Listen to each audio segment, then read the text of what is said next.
Graeae Theatre Company, National Theatre, the London 2012 Paralympics Legacy and the Future, recorded with a live audience at Cottesloe Room, National Theatre, Wednesday 3rd of August 2016. Welcome to the Cottesloe Room here at the National Theatre in London for what I think is going to be a very interesting and lively debate around the cultural impact of the London 2012 Paralympic Games.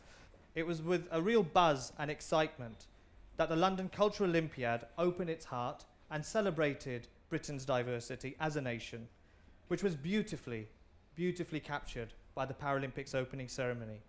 A ceremony that was artistically led for the very first time by two artists who identified as being deaf and disabled, Jenny and Bradley Hemmings, who unfortunately can't be here but sends us all good wishes. What the ceremony did, it vitally placed the deaf and disabled agenda right at the core of its artistic narrative. Who we are, where do we belong, and what are our rights? 11.2 million people watched the ceremony. 43 deaf and disabled performers took part in a groundbreaking 8-week training program at the National Centre for Circus Arts. There were 68 deaf and disabled people who took part as volunteers at the ceremony. 1 in 3 UK adults changed their attitude towards disabled people after their games, with 8 out of 10 thinking the Paralympics had a positive impact on the way disabled people were viewed by the public. I suppose the question is, is there one memory that really sticks out for you?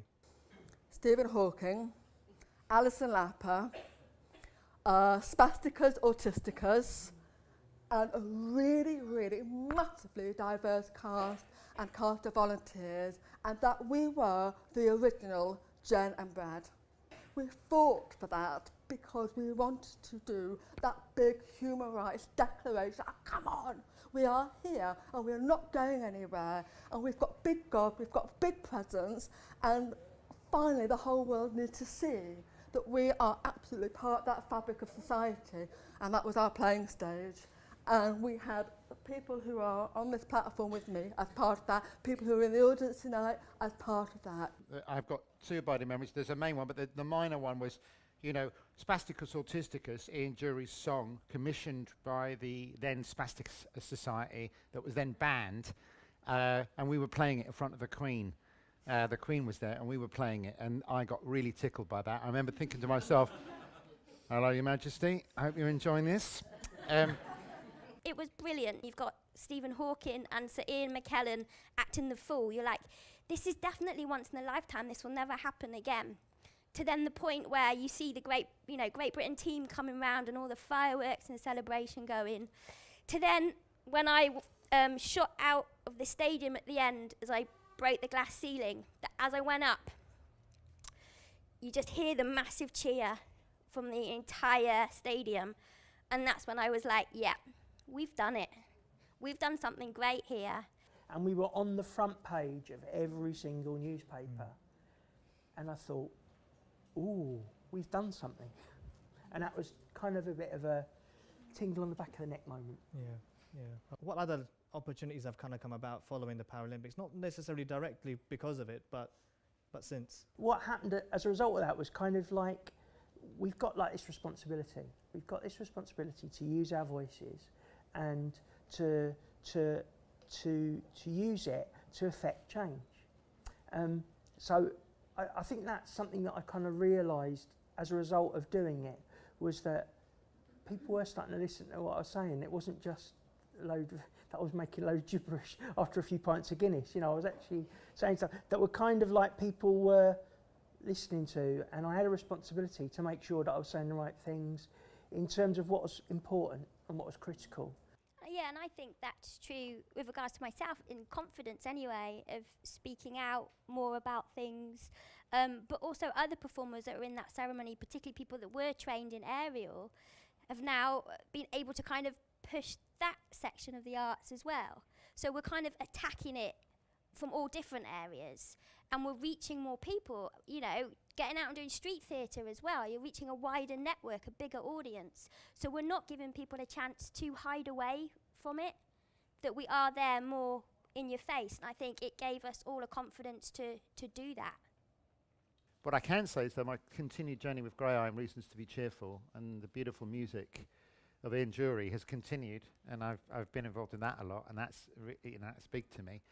I'm a hugely political person, so it's hard not to see it through the framework of my left-leaning point of view.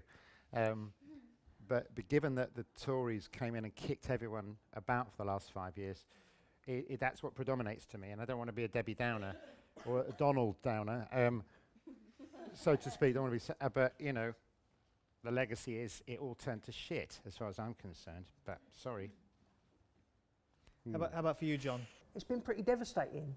It was literally like a few weeks after the Paras closed down, the curtains come down, and it was like the rug's pulled from your feet. We close the ILF, we make devastating changes to the Access to Work programme, we make as many cuts as we can, and kind of the basic things that we all needed to make that night happen have been decimated.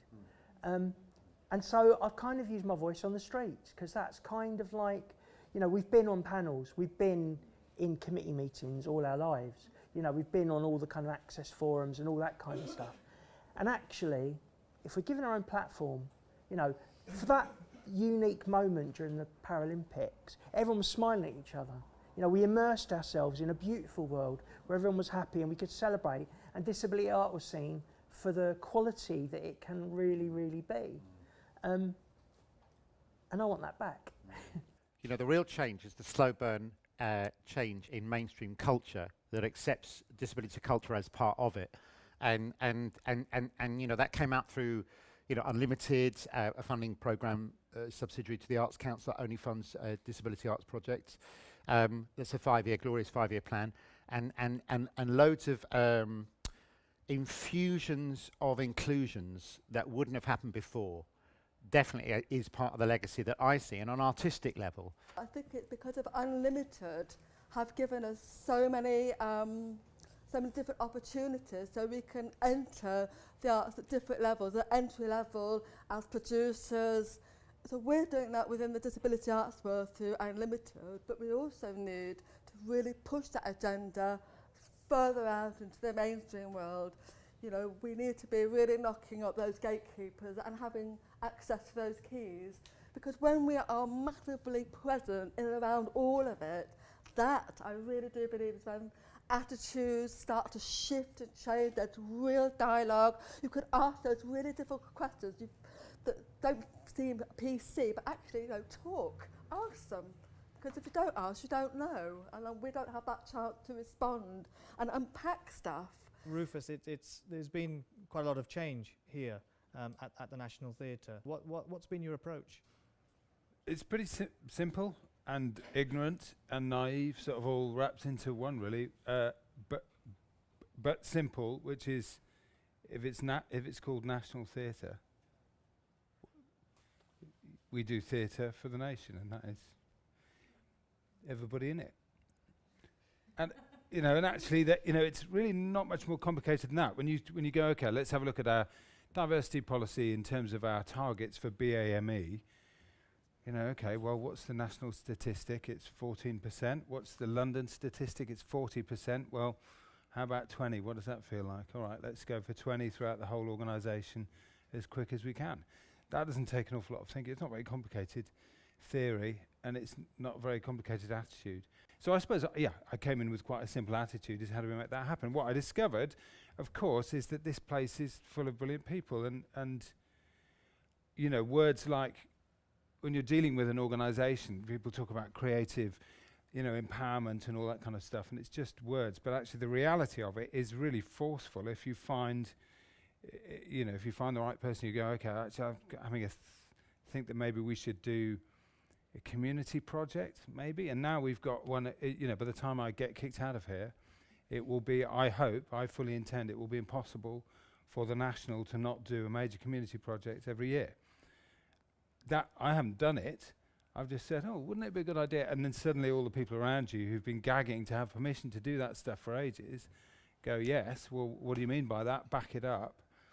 And, and with deaf and disabled, it's the same thing. You can go, how about a bit of visibility around the place? And then suddenly the people like Roz and Charlotte, people who've been passionate about it forever, go, well, thank God somebody's listening. I don't mean to disrespect my predecessors. It just hasn't been a priority. And now diversity is properly. And we can't, I mean, like you say, forums, sitting round Ed Vasey's round tables. Yeah, you know. If we could paint the perfect future, what do we want that future to be? I always get into lots of rants, particularly on Facebook, about cripping up. And a lot of actors go, yeah, but that's what actors do. It's about playing someone that's not you. And it's like, yeah, I get that.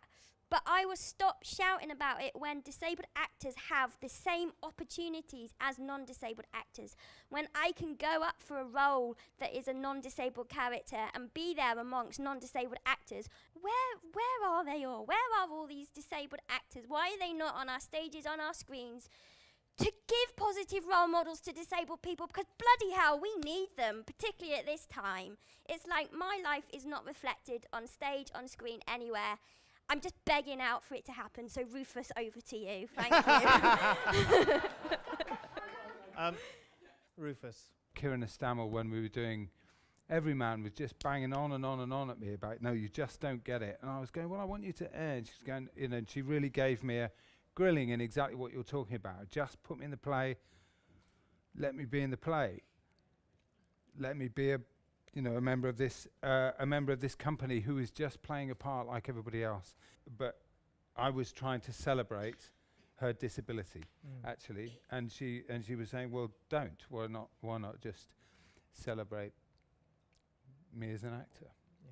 You know what? There's a really simple thing, which is that as a director, I look, and I don't know if I'm typical or not. If I've got 10 parts, 4 of them I want to be my mates. Because I want to be in a room where not the majority, but there's a really strong number of people in there who get me. So that when things get really crappy towards the end and everybody thinks he doesn't know what he's talking about, there's enough people in there to go, that's all right. Always happens like this. Which means that if deaf and disabled actors aren't your mates because you don't know them, then that's already 40% of the casting that is out the window. You know, next time I think of Jamie, I'll think of Jamie. I won't think of somebody with, I know I need somebody with cerebral palsy. It becomes personal. And that's the way our industry works. And I think we can do a lot of work on literally getting people onto directors' my mates lists. Because then you think about people totally differently, because it's personal. I've been working on the future and utopia, and I got it on the bus coming up. and this is what it's. I've thought about it long and hard, and what we need is a general election, and we need to sort out the result already, so that the new cabinet is formed out of artists, disabled people who are discriminated against, the people who are oppressed, and the power shift changes the next morning. The things that we created 4 years ago are all real. You know, the skills that you saw, the talents that you saw, the joy that you felt was real. And it could be like that if we had a cabinet and the power shift changed, so that maybe for just a while, those that were oppressed had some of the power to make the changes that were needed, so that values like equality, values like human rights, values like inclusion actually did start to become a reality. Jenny, final word. I'm just aware that this is going out just before Rio will do their opening ceremony. So it'd be really good if you all just put your thumb out, make a fist to put your thumb out. So that's good. Then put your index finger out so you make an L. And now stroke your thumb across your nose, so you do that, and that's good luck. And then with your thumb, just tap the side of your right or left arm, Rio, and it's good luck, Rio. So we want them to have a great, big, brilliant time, and for the Paralympic ceremony and the games to really shift perspective there in a way that it started to do here.